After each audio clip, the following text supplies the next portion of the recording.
Okay, now I don't want to alarm anybody in this room, but it's just come to my attention that the person to your right is a liar. Also, the person to your left is a liar.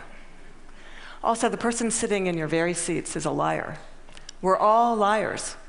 What I'm going to do today is I'm going to show you what the research says about why we're all liars, how you can become a lie spotter, and why you might want to go the extra mile and go from lie spotting to truth seeking, and ultimately to trust building.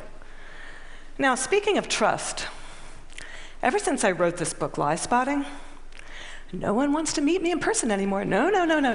They say, it's okay, we'll email you. I can't even get a coffee date at Starbucks. My husband's like, honey, deception. Maybe you could have focused on cooking. How about French cooking? So before we get started, what I'm going to do is I'm going to clarify my goal for you, which is not to teach a game of gotcha. Lie spotters aren't those nitpicky kids, those kids in the back of the room that are shouting, gotcha, gotcha. Your eyebrow twitched. You flared your nostril. I watched that TV show, Lie to Me. I know you're lying. No. Lie spotters are armed with scientific knowledge of how to spot deception. They use it to get to the truth, and they do what mature leaders do every day. They have difficult conversations with difficult people, sometimes during very difficult times. And they start up that path by accepting a core proposition. And that proposition is the following: lying is a cooperative act. Think about it. A lie has no power whatsoever by its mere utterance. Its power emerges when someone else agrees to believe the lie. So I know it may sound like tough love, but look, if at some point you got lied to, it's because you agreed to get lied to. Truth number one about lying: lying's a cooperative act. Now, not all lies are harmful. Sometimes we're willing participants in deception for the sake of social dignity, maybe to keep a secret that should be kept secret. We say, nice song. Honey, you don't look fat in that, no. Or we say, favorite of the digerati. You know, I just fished that email out of my spam folder. I'm so sorry. But there are times when we are unwilling participants in deception, and that can have dramatic costs for us. Last year saw $997 billion in corporate fraud alone in the United States. That's an eyelash under $1 trillion. That's 7% of revenues. Deception can cost billions. Think Enron, Madoff, the mortgage crisis, or in the case of double agents and traitors like Robert Hansen or Aldrich Ames, lies can betray our country. They can compromise our security. They can undermine democracy. They can cause the deaths of those that defend us. Deception is actually serious business.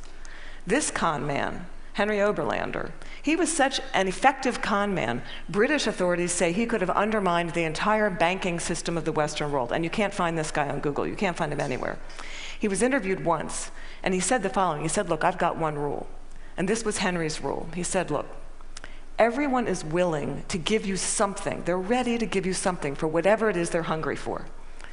And that's the crux of it. If you don't want to be deceived, you have to know, what is it that you're hungry for?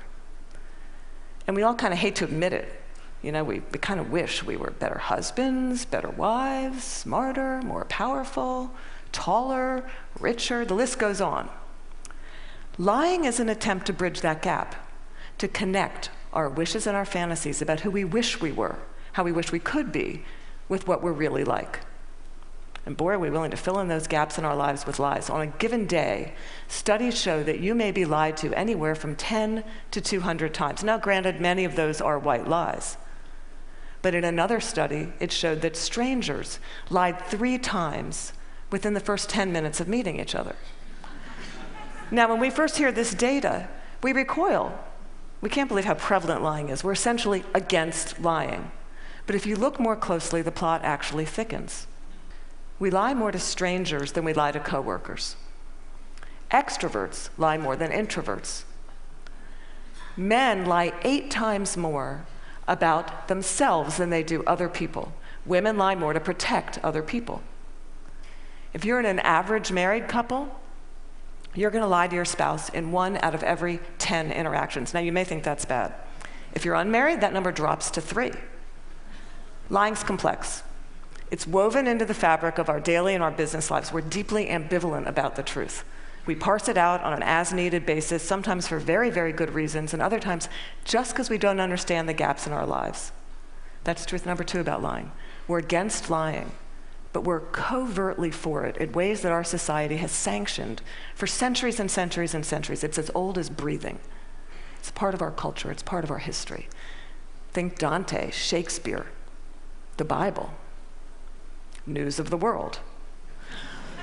Lying has evolutionary value to us as a species. Researchers have long known that the more intelligent the species, the larger the neocortex, the more likely it is to be deceptive.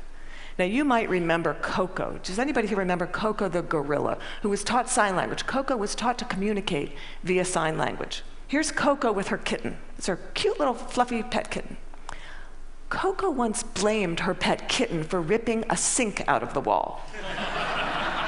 We're hardwired to become leaders of the pack. It starts really, really early. How early? Well, babies will fake a cry, pause, wait to see who's coming, and then go right back to crying. 1-year-olds learn concealment. 2-year-olds bluff.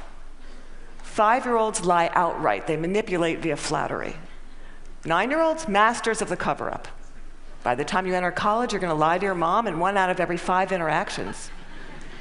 By the time we enter this work world, and we're breadwinners, we enter a world that is just cluttered with spam, fake digital friends, partisan media, ingenious identity thieves, world-class Ponzi schemers, a deception epidemic.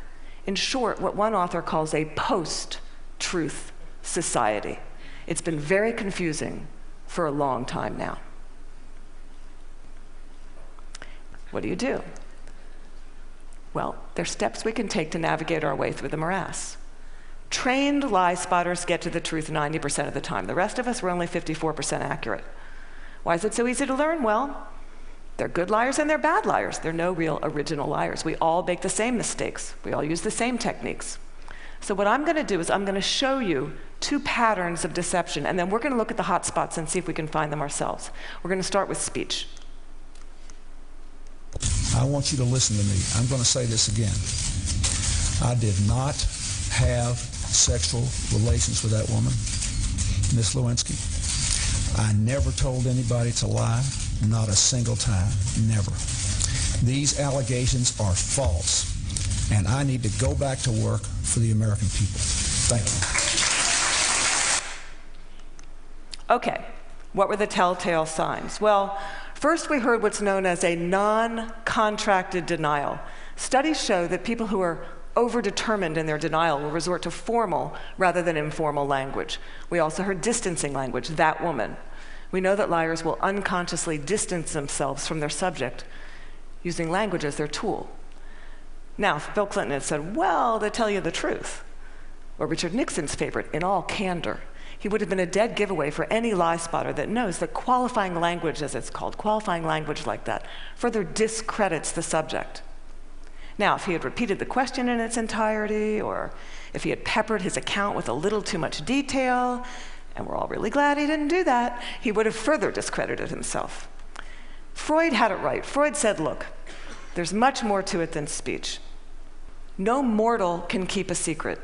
If his lips are silent, he chatters with his fingertips, and we all do it. No matter how powerful you are, we all chatter with our fingertips. I'm going to show you Dominique Strauss-Kahn with Obama, who's chattering with his fingertips.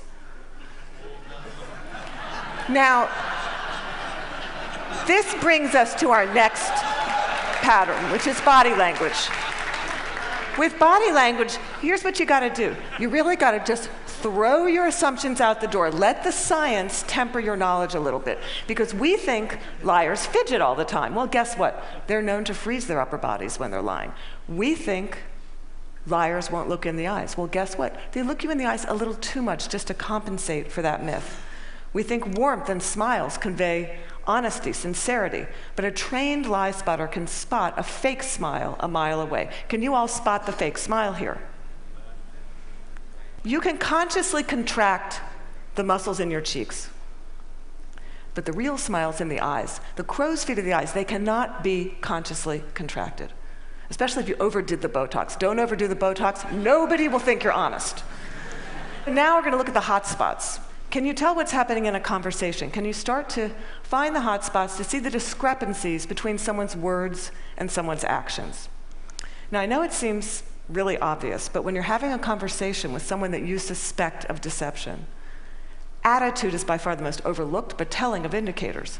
An honest person is going to be cooperative. They're going to show they're on your side. They're going to be enthusiastic. They're going to be willing and helpful in getting you to the truth. They're going to be willing to brainstorm, name suspects, provide details. They're going to say, hey, maybe it was those guys in payroll that forged those checks. They're going to be infuriated if they sense they're wrongly accused throughout the entire course of the interview, not just in flashes. They'll be infuriated throughout the entire course of the interview. And if you ask someone honest, what should happen to whoever did forge those checks? An honest person is much more likely to recommend strict rather than lenient punishment. Now, let's say you're having that exact same conversation with someone deceptive. That person may be withdrawn, look down, lower their voice, pause, be kind of herky-jerky. Ask a deceptive person to tell their story. They're going to pepper it with way too much detail in all kinds of irrelevant places. And then they're going to tell their story in strict chronological order. And what a trained interrogator does is they come in, and in very subtle ways, over the course of several hours, they will ask that person to tell their story backwards. And then they'll watch them squirm and track which questions produce the highest volume of deceptive tells. Why do they do that? Well, we all do the same thing. We rehearse our words, but we rarely rehearse our gestures. We say yes, we shake our heads no. We tell very convincing stories, we slightly shrug our shoulders. We commit terrible crimes, and we smile at the delight in getting away with it.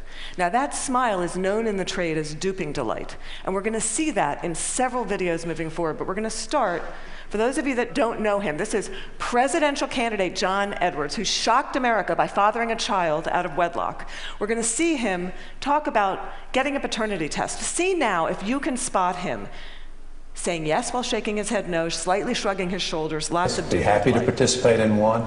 I know that it's not possible that this child could be mine because of the timing of events, so I know it's not possible. Happy to take a paternity test and would love to see it happen. Are you going to do that soon? Is there somebody that you can't? I'm only one side.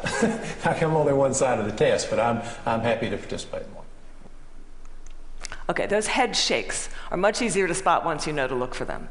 Now, there are going to be times when someone makes one expression while masking another that just kind of leaks through in a flash. Murderers are known to leak sadness. Your new joint venture partner might shake your hand, celebrate, go out to dinner with you, and then leak an expression of anger. And we're not all going to become facial expression experts overnight here, but there's one I can teach you that's very dangerous and that's easy to learn, and that's the expression of contempt. Now, with anger, you've got two people on an even playing field. It's still somewhat of a healthy relationship, but when anger turns to contempt, you've been dismissed. It's associated with moral superiority, and for that reason, it's very, very hard to recover from. Here's what it looks like. It's marked by one lip corner pulled up and in. It's the only asymmetrical expression, and in the presence of contempt, whether or not deception follows, and it doesn't always follow, look the other way, go the other direction, reconsider the deal, say, no, thank you, I'm not coming up for just one more nightcap, thank you. Science has surfaced many, many more indicators. We know, for example, liars will shift their blink rate, point their feet towards an exit. They will take barrier objects and put them between themselves and the person that's interviewing them. They'll alter their vocal tone, often making their vocal tone much lower. Now, here's the deal. These behaviors are just behaviors. They're not proof of deception.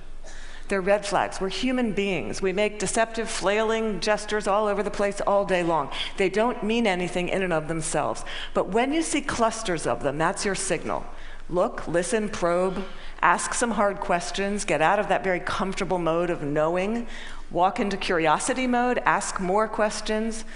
Have a little dignity. Treat the person you're talking to with rapport. Don't try to be like those folks on Law and Order and those other TV shows that pummel their subjects into submission. Don't be too aggressive. It doesn't work. Now, we've talked a little bit about how to talk to someone who's lying and how to spot